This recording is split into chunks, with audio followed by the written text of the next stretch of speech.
I was telling people, I was just like, every time I talk to you, it's like talking to like a long lost cousin of some sort. Uh, And so can you let the people know who you are and everything about Celeste? so I'm Celeste. People call me Celeste the Therapist. And I'm a therapist from Boston, Mass. And I really enjoy working with people, helping people kind of get unstuck. I use a lot of my story to help people, but also I think with my podcast, I help people by giving them hope because I share stories. And I think like there's something powerful about storytelling because we start to recognize that we're not alone, even though it feels like we're alone. So I think that kind of like sums like who I am up and like what I do in regards to being a therapist. I'm a mom, a wife. I mean, I wear a lot of hats.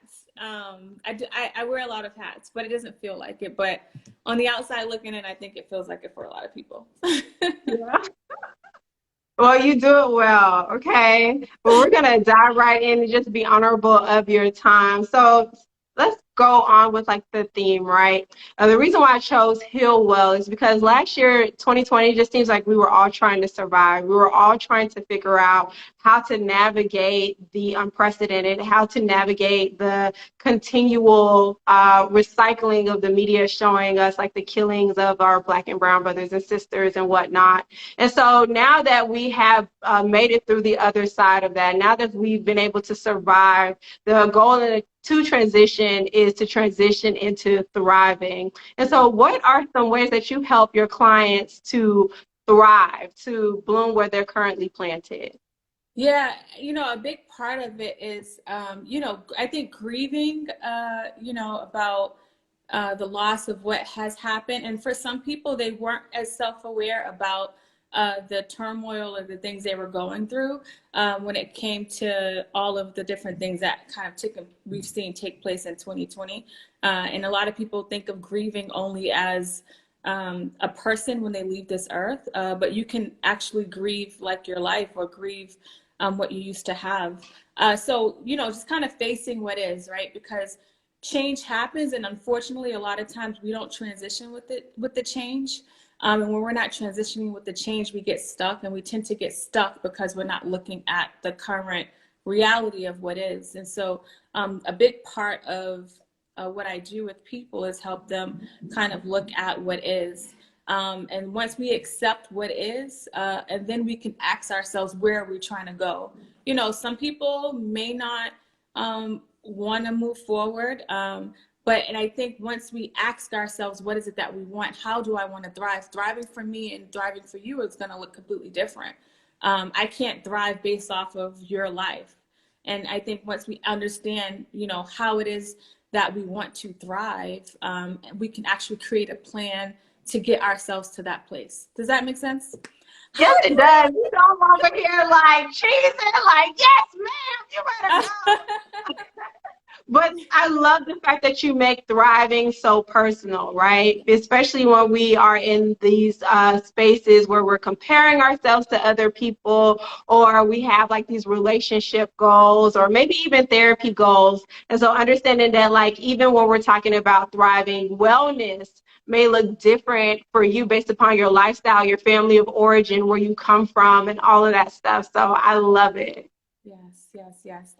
That's key. You bring up a good point because I think with social media, there people may have this cookie cutter view on what it looks like to be successful or to thrive, not recognizing I may not want to be married. I may not want kids, right? That may not be where I'm trying to go just because society says I should go in that direction. And I think once we recognize like where it is that we're trying to go as an individual, I got to separate myself from the system and from society in order to do that.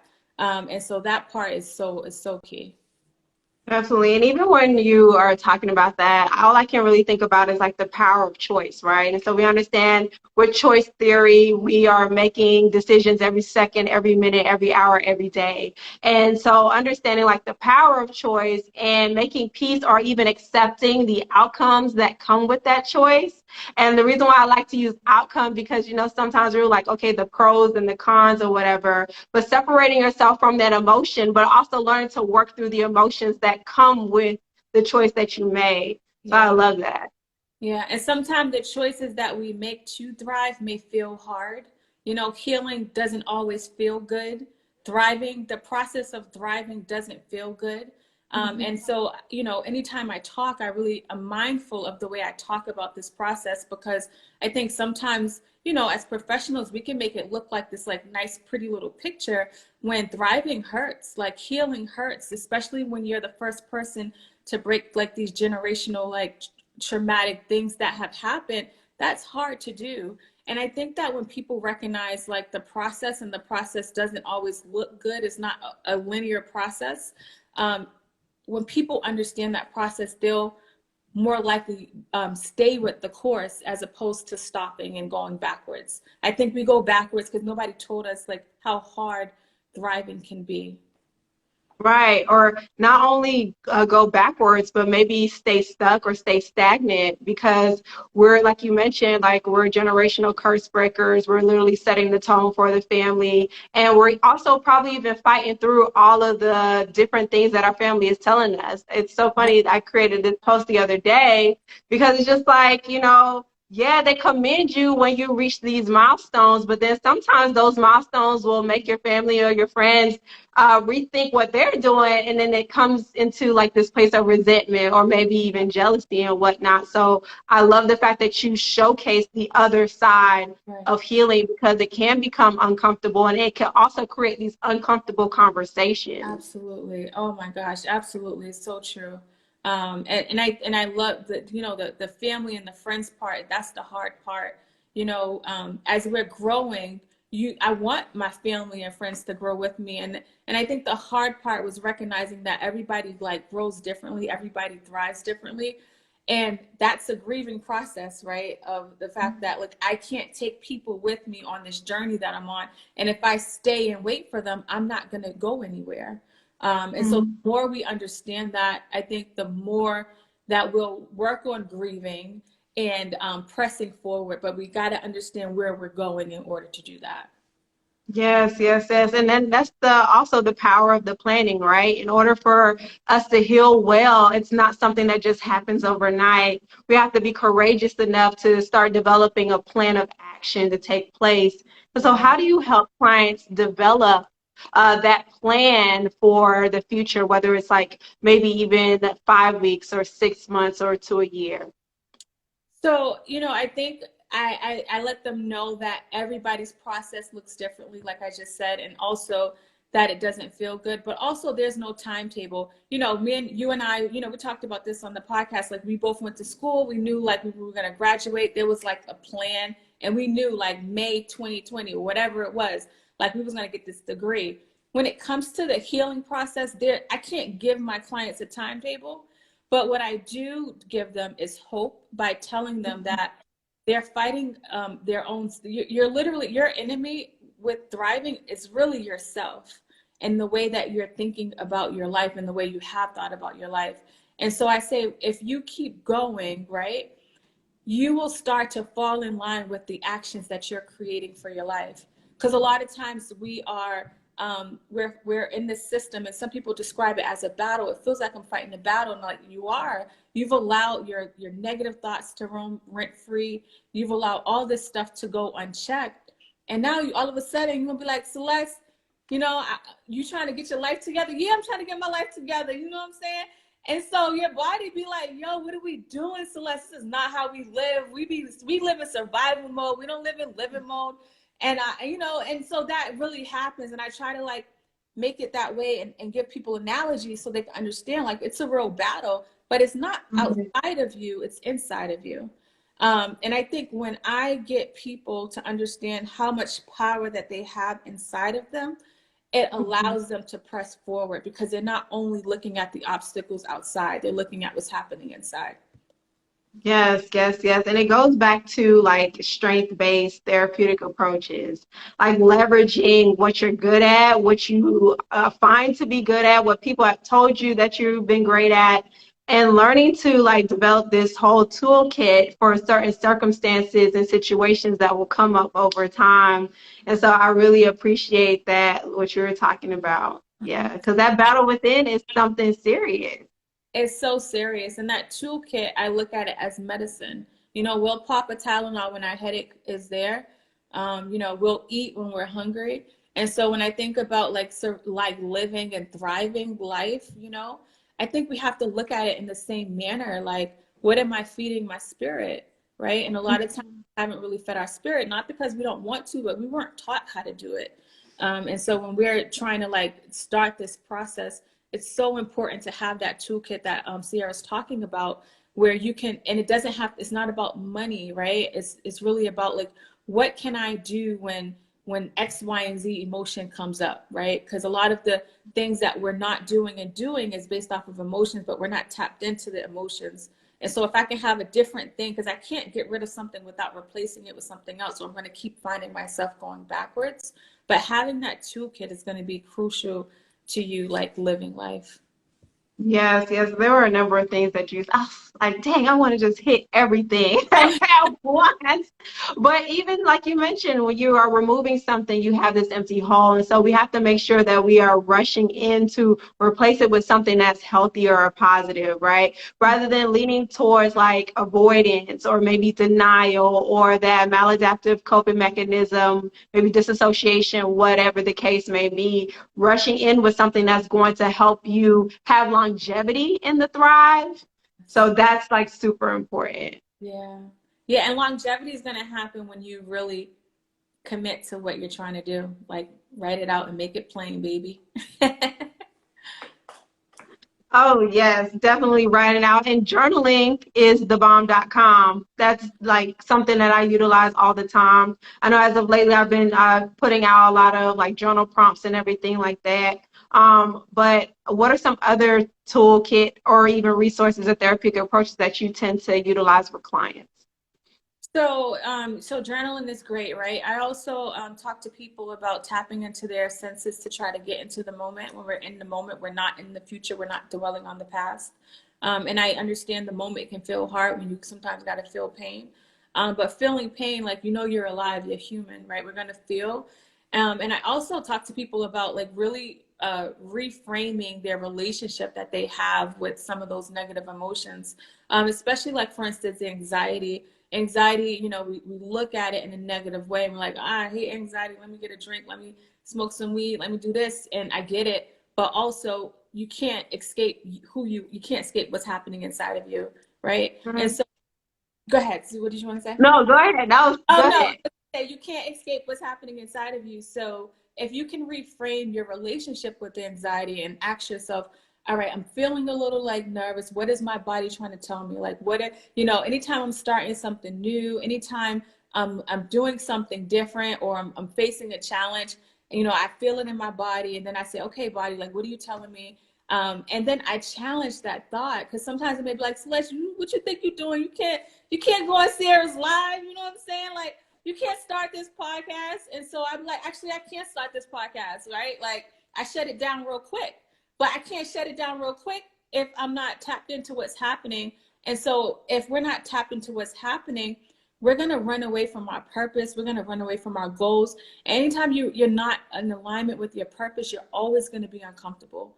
And I understand like getting into your purpose and facing that anxiety is hard, but it's actually harder when you start to live life not doing what you're destined to do. Definitely. That is so important because even when we're talking about like times of distress, one of the anchors that I like to utilize is like what brings you a sense of meaning, what gives you some sense of purpose and fulfillment.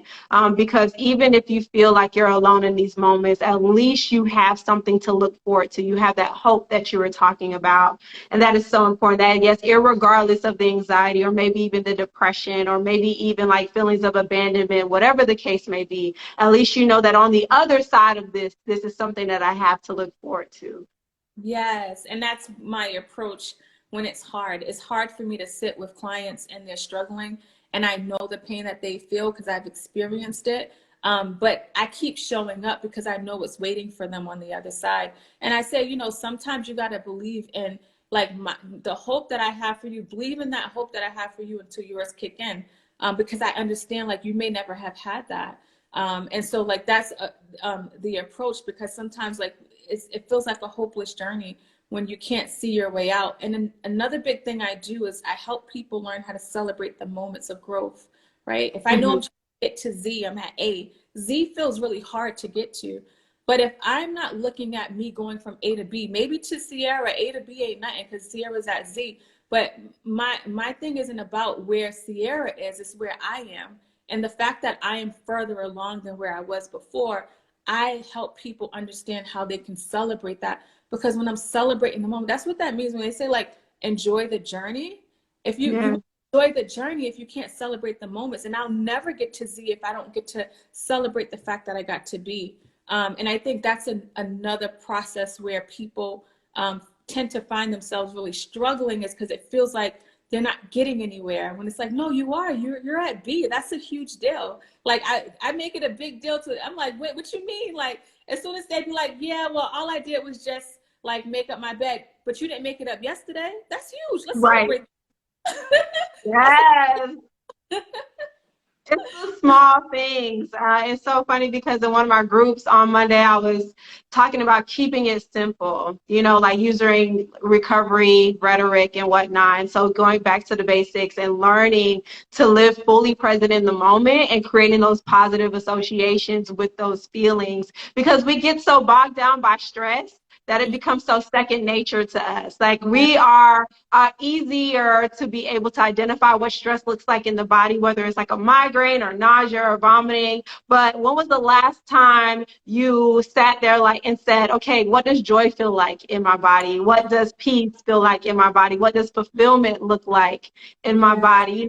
Like what happens when that shows up for me? Do I cry? Do I feel like I can run down the street, like how does that show up for me? And so for anybody who is watching this, make sure that when you have those really great moments, or maybe even those really good or those really okay moments, whatever spectrum you're on, just learn how to develop those positive associations with that. I love that so much. And like Bree said, another therapist on here, the fact that people show up to therapy is huge. And when people say, well, like, I'm a big like a negative thought buster. Like they be like, damn, she's messing with Celeste. It's a wrap now. We about to get kicked out. Cause they'll be like, I don't got no hope. And I was like, yeah, but you actually came to therapy today. So what are you saying if you I ain't forced you to come and see me today. So what are you saying? Right. And they'd be like, dang. So like we said, like just the coming to therapy is like a big deal, because you don't gotta come to therapy. It's not mandated for you to see me, but you seeing me. So you clearly there's something inside of you that know there's more available to you. Mhm. And then there's something inside of you that wants more, like you're not wanting to settle for less. And that's courageous within itself. And even when you were talking about acceptance, we often talk about the serenity prayer, God grant me the serenity to accept the things I cannot change, the courage to change the things that I can, and the wisdom to know the difference. But I think we often forget that second part, the courage to change the things that I can, and Yeah. walking in your full authority and understanding that you do have the power of choice, and that even though these circumstances suck, I'm going to make sure that I have the courage to check the validity of my thoughts. I will have the courage to tap into my social support when I feel isolated, or I will have the courage to talk to my supervisor when I feel like I'm on the brink of burnout. So figuring out what's in your control and having that courage so that you are healing well during this season of your life. Yes, yes, I love that so much. The courage, yeah. And being able to, continue to recognize the growth that you're making. I don't care how small it is. I can't remember the question somebody asked me about this healing process at one point, and I remember thinking like, those moments are huge. Life is hard. Life doesn't come with a manual. Nobody was born and said, like, I want to be like depressed, I want to feel anxious, I want to feel hopeless. Like that wasn't the way things happen. Things happen over our lifetime. And if we can give ourselves a little bit of grace, and really like, recognize that it really starts in here. That's literally where it starts. It's not Sierra, it's not social media, it's not what happened in the past, believe it or not.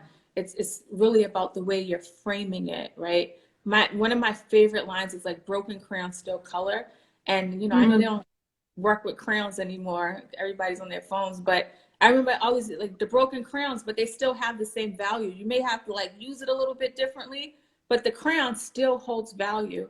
And the moment you recognize your value, and no matter what has happened, understanding that you still hold value, you still have a purpose. Like your system knows that there's a purpose for you. That's why you be uncomfortable the way you do. yeah. You know, that's important. Don't let me get into art because you know we're both like arty people. And so when I think about that, I'm like, there's so many other like analogies, not only just the broken crayons, but even like the tapestries. I think sometimes we get so caught up, at least for me, because I'm a perfectionist, on like when the little strings are like pulling at like a tapestry. And I have to remind myself, like, Sierra, step back and look at the beauty of the entire tapestry instead Yeah. of like the little frizzies, you Yes. know. Good. I like that. That's a good way to think about it too. Yes, yes, yes. Step back and look. Like we here. We if you listening to this right now, it's 2021. We still here, baby. So you know, I think really looking at like how far you've come, and I don't think we tend to look at that. Mm.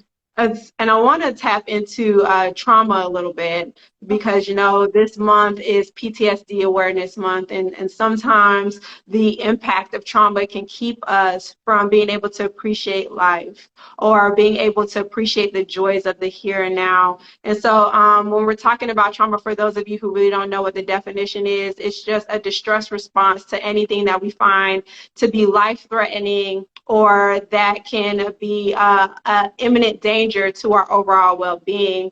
And what's traumatic for me may not be traumatic for Celeste or for anybody else who is watching this. It's the same way with healing. My healing journey is going to it will look different from anybody else's healing journey. And so can you talk a little bit about how you help clients work through trauma? And I always like to ask fellow trauma therapists, like, what are some ways that you help usher people throughout the recovery process of trauma? You know, so sometimes, you know, people will be telling me their story and when they share it as if they're talking about a book or sharing somebody else's story where there's like Mm-hmm. no emotion connected to it. I literally have to tell them that it's trauma, right? I think a lot of times people may only think about like, you know, obviously like physical and sexual abuse. It's clear. I think it's clear because it is very tangible, but emotional and psychological neglect, a lot of people have experienced and don't understand like how the fact that their emotional needs were not met has caused them to feel like everything is happening to them or everything is going wrong because when they didn't have control, nobody was there to help them. And now they actually have control, but guess what? Because that part wasn't tapped into, that inner child, it still feels like they don't have control and they struggle with seeing themselves out of that. So Mm-hmm. when it comes to trauma, when I'm working with people, and you know, trauma, like Sierra said, trauma has so many different forms. It looks different on everybody. Everybody's response to it is going to look differently. Really recognizing one that like you've experienced trauma, forgiving yourself, right? I think sometimes people may hold on to some, and because you know we talk about like you know like forgiving like you know other people so you can move on, but a lot of times we don't think about like forgiving ourselves for you know what we didn't know. I think that's huge. And really, you know, going back to thinking about where do I need to go? Like, where do I want to see myself? Right? Depending on where you are. Like when I was struggling, like I wanted to see myself whole. I wanted to feel whole. I wanted to feel like I had peace. I wanted to feel like there were things that I can specifically identify that I wanted to see happen. And so I help people to see what they want to see happen. I can't say what I want for you and have therapy with Ciara and say, well, no, you should be doing this. I don't put my input in it because everybody's life looks differently. So I help people. And sometimes people may not even know what they want. And that's okay, right? I meet you where you are and help Right. people tap into that joy. When did you have peace or what makes you happy? And sometimes they don't know. And when that happens, I tend to like I'm a very big listener. I listen to what they're saying and I point out discrepancies. There's a lot of discrepancies with maybe what people say, but what they're doing and they don't understand it. I help people make connections to what they may be struggling with now to how that is related to like what has happened. And I think when people start to connect the dots in their life, that's when they start to understand, right? Because if I cut my hand and I start bleeding, I'm not going to be like, oh my God, like where the blood came from, right? Because I can see it. I think a lot of the things that we're struggling with now has a lot to do with the trauma that we've experienced in the past. And we haven't made that connection because we're like, well, that was 20 years ago. Okay, but you experienced it. And, Yeah. and so a lot of people don't even understand that. They think like, oh, well, that was 20 years ago. How is this affecting me now? And so really helping people like make those like concrete connections is so, so huge. And the last part I'll say is that I really get people to tap into how their body responds. Like our body will have a physical response. Like people are so amazed by this. Our body will have a physical response to like what is happening mentally to us. Some people end up having like medical diagnoses because like high blood pressure, like hypertension. There's so many different ailments that you may have. I always share, like I struggle with back issues. When I'm stressed, when I'm overwhelmed, I feel like something heavy's on my back. I didn't know this growing up, but as an adult, I understand this. But the doctors was giving me muscle relaxers, but not asking me how I was feeling. So definitely helping people like take charge of their like physical body and their life so that they can start making those connections for themselves. I just, I love when you talk your talk, Celeste. I just appreciate it so much because connections are real. And I think that's just the root or the foundation for therapy. I think oftentimes people feel as though we will come in and we will just give all these answers, or maybe even we'll give advice. But the ultimate goal is to kind of like backtrack a little bit from a psychoanalytical approach, or maybe even from like creating genograms and figuring out what's going on in the family system. Like there's just so many different ways to approach healing, but ultimately we're just trying to find ways to connect the dots so that you can be not only fully present in the here and now, but it'll also prepare you for what is in store for you in the future. So I love that. Yes.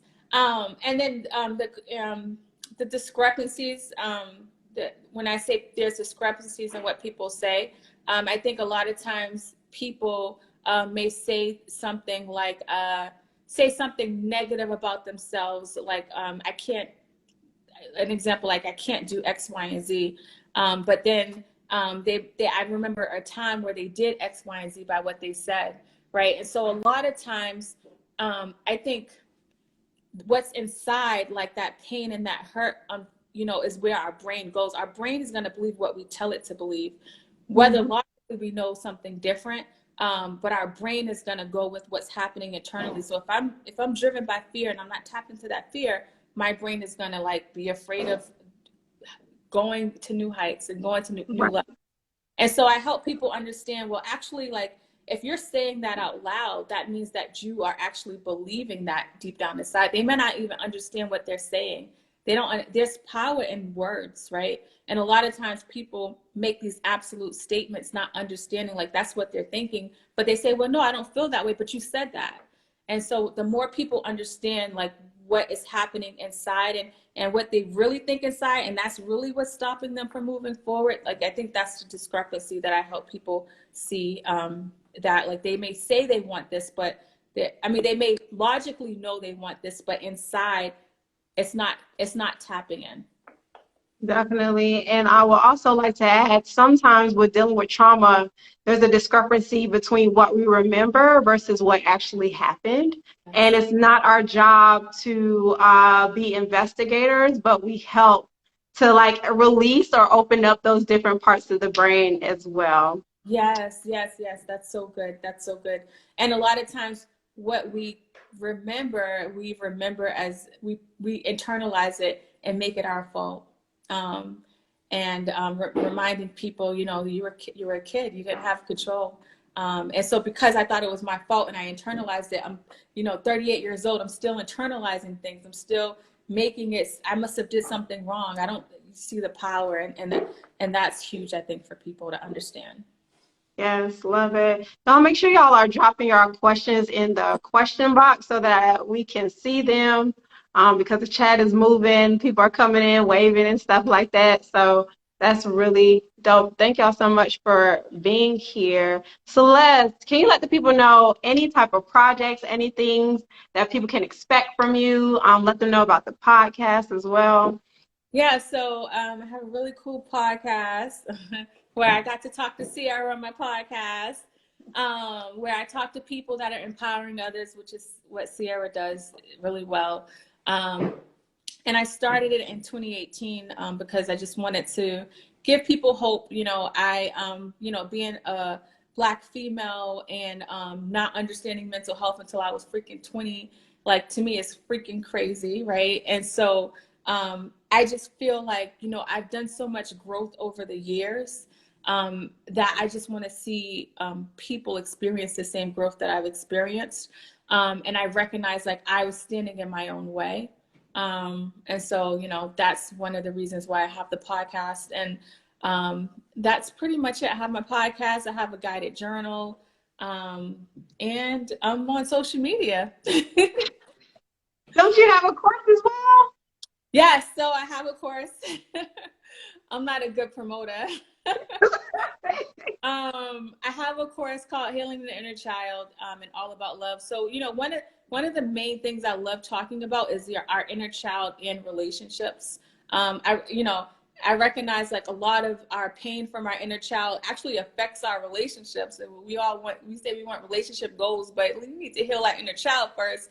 And what does a relationship goal look like? And so I have a course that's self-guided to help people really challenge, that what's happening inside. So it's like for people that feel like everything's happening to them, struggling with their emotions, and a lot of pain. The course really like delves into what is the inner child, and how do I create mindfulness? How do I tap into my emotions? So it kind of teaches that part, and then also helps you implement it into your everyday life. Yes, ma'am. Celeste, thank you so much for your time, your wisdom, your energy. Uh, Thank you for having me. I like being on your platform. Well, this is my first time on her platform, but she was on my platform and it felt like I've known her forever. So when she asked me to come on, I was extremely excited. I'm really grateful to you. Oh my word. So y'all, thank y'all so much for tuning in. Once again, if you are meeting me for the first time, I'm Sierra Hillsman. I'm a licensed professional counselor here in the state of Georgia, the founder of Legacy Speaks, where I create healthy conversations about mental health for the culture. Okay, so please make sure that you're tuning in on the podcast as well as the YouTube channel, because I just love all things mental health. It's literally my life. And I get to have dope conversations with even doper clinicians like Celeste. So I just, all the time, it's just Thank fun. you. Thank you all. Celeste, thank you so much for your time. All right, y'all.